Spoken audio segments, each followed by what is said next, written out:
Voilà. Donc, notre activité, c'est de faire une carte paysagère. Donc, c'est quoi une carte paysagère? C'est une représentation graphique qui résume l'ensemble des caractéristiques historiques, architecturales, économiques, sociales, paysagères, environnementales et l'ensemble des valeurs paysagères. Lorsqu'on parle de valeurs paysagères, ça veut dire tous les contrastes. On cherche aussi à identifier les ambiances, les points repères. Par exemple, dans notre cas de la Médina de Tunis, un point repère, c'est la mosquée de Zaytouna. Les nœuds, ce sont par exemple les points de rencontre comme les ronds-points ou bien comme le Beb Bhar, voilà. Aussi comme symbole pour représenter ces caractéristiques et ces valeurs, les symboles peuvent être à travers des formes géométriques, des couleurs. Par exemple, pour les formes géométriques, le carré et le rectangle, le triangle aussi.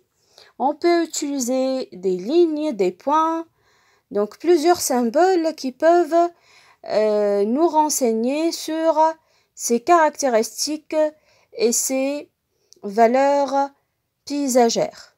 Donc, je vous montre quelques symboles. Bon, je n'ai pas mis tous les symboles qu'on peut trouver dans une carte paysagère, juste pour stimuler votre réflexion. Et bien sûr, vous avez, j'en suis sûre que vous avez d'autres symboles qui représentent la Médina et la ville nouvelle à travers votre analyse. Donc là où votre analyse elle est très riche, vous allez bon, ce n'est pas une sorte de remplissage, mais c'est une sorte de résumé l'ensemble de notre analyse dans une carte qui va après nous aider à faire un concept et à aménager si on a nous sommes dans un autre espace qu'on doit aménager. Donc, à partir de la carte paysagère, on peut arriver à la phase conception, là où notre idée directrice, ça va être un concept qui va nous guider à l'aménagement de notre espace. Donc ici, vous voyez bien quelques symboles. Par exemple, pour représenter la fermeture, c'est à travers une ligne et une ligne horizontale et des lignes obliques. Pour représenter l'ouverture, c'est comme un œil, donc c'est comme le symbole de supérieur. Un nœud peut être représenté par un point ou par deux ou par un cercle ou deux ou trois cercles concentriques. Le point repère, ça peut être un triangle comme ça. Bon, la porte, vous êtes libre comment vous voulez représenter les portes. Pourquoi? Parce que dans le cas de la Médina de Tunis, on a plusieurs portes. On a 15 portes. Bon, ici, l'axe de connexion, par exemple, on peut représenter l'avenue Habib Bourguiba par cette ligne épaisse. Les autres symboles peuvent être, par exemple, pour représenter la mosquée, c'est un croissant et une étoile.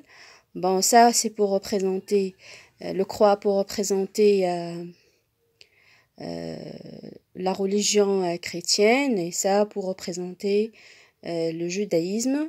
Bon, vous avez deux types d'architecture, une architecture verticale, une architecture horizontale. Vous êtes libre. Vous pouvez représenter tout ce qui est horizontal par un carré et tout ce qui est vertical par des rectangles.